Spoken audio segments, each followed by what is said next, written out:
What is unique about the Indian wedding is that the budget is really big. Even if you look at the and a common man or an average middle class person, still he would spend a lot on the wedding.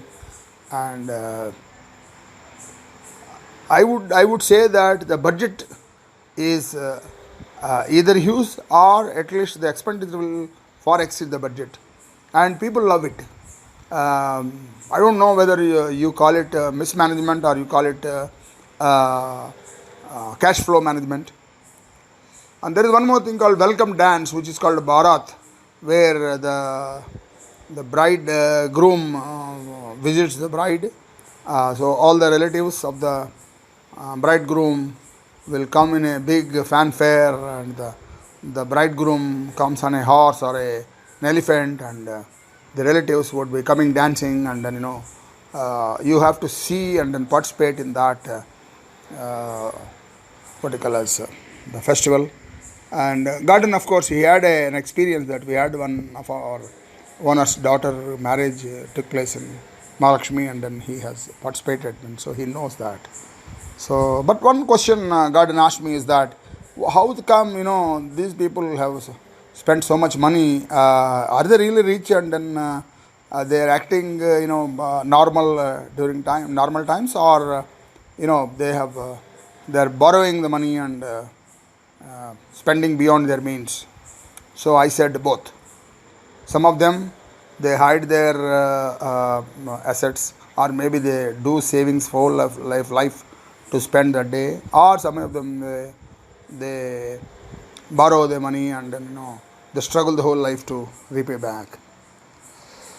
And the third one is talking about festivals and Mela, and we already talked about it, about this Ganesh festival. Similarly, there is one thing called Kumbh Mela, which happens normally supposed to be of once in 12 years, but then in between there will be small melas also go on, where you have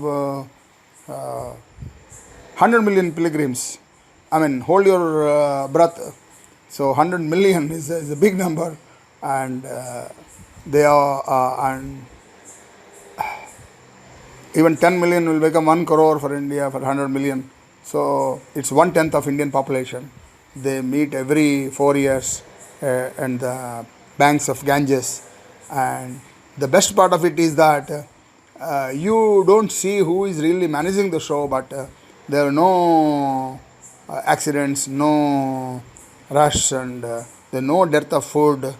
And nowadays, if you see the real cleanliness and other things, that UP state governments are doing it excellent. And here I would say one thing: then these temples, festivals, or weddings, tradition takes over management. In fact, management is by the past practices, and it is also common to hear the senior management in the corporations asking, hey, what is the tradition and what we have been doing so far? So, and they'll do that. In fact, past decides the present. That's what I would say. And one more thing is about multitasking and multi-hierarchy. This is something which we can discuss a lot, but you can see some of the slides here. And then, and most important thing I would say is that in India, with the different cultures, different religions, and it's a melting pot of the all the religions and all the people cultures, right from Syrian Christians and Parsis who escaped from during the Islamic Revolution. They all come here, and then in India they all settle down, and then they feel it is their country. And Buddhists, their original origin is India, and of course Sikhs, it's born in India, and Hindus, of course, though everybody puts them in one religion, I would call it that Shaivites or Vaishyites are there. There are mainly 6 different groups of worship, but they all live together. So the best part of the Indian tradition is that they work together, they live together, and at this point, Garden asked me one question: that what really makes these people unique? Then I told him that in the first chapter, if you recall, we were talked about the ancient Indians leadership styles where Ram, Krishna, and Buddha emerged, and then of course the later ones, Shivaji, Akbar, and Chanakya, the latest freedom struggle during that time, Netaji, Subhash Chandra Bose, Gandhi, Nehru, they're all there. So they all accepted, they have got different styles. And I said these are all individual styles, but then these temples and melas and festivals and weddings, they're all our tradition. The societal has already emerged as successful with these traditional styles. So the leader, though he is popular and he is acceptable, he has to follow the traditions. And then I told him the successful leaders, they need a clarity of thought and they noble goals and vision. They should have inspiring track record, earning confidence of followers, and of course, it's very important in India that the character, that is a blemishless character for the leader, the courage, creative problem solving abilities, and above all, effective communication. So basically, you have to be having a larger than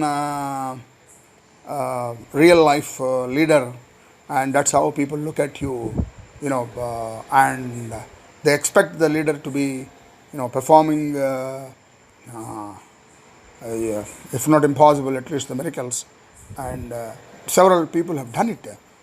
In fact, getting independence from the formidable British is not an easy thing, and that too following with a non-violent path. The best part of it, Gandhi's non-violence path is it has minimized the human losses. If you recall the October Revolution in Russia or French Revolution, there are several thousands, lives are lost. In India, except for the inhuman British rulers, general public are saved, and thanks to Gandhi's non-violent approach.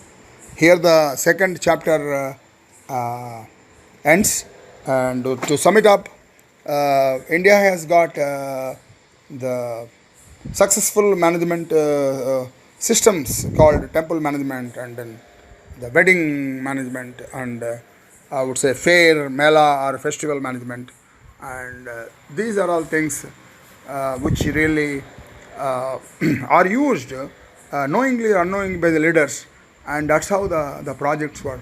Today I was talking to somebody who worked on the $2 billion mega project. He was telling that he never thought that things would be successful when he looked at the way the things are going on, and he was talking about one temple management done by the Swaminarayan group. Of course, he was praising the way it is done. It was done by individuals, and in the beginning it looked like each one is having his own mind and his own way of doing things. But in the end, everything worked on very well. For example, the temple is commissioned, say, 4 years after. Then there is one guy who started already planting the trees 4 years before, and by the time the temple is complete, the trees grew, and then they were green and nice.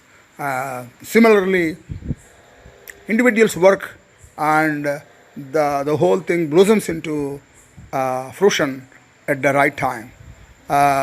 This is in contrast to the Western style of things, where you have a blueprint and it works on the blueprint. Of course, there is a blueprint for these big temples also, but individuals, their devotion and dedication and enthusiasm, it's unparalleled. And I wish if some of these institutes would set up foundations to study this temple management and wedding management and festival management in India. So this brings the chapter 2 to close.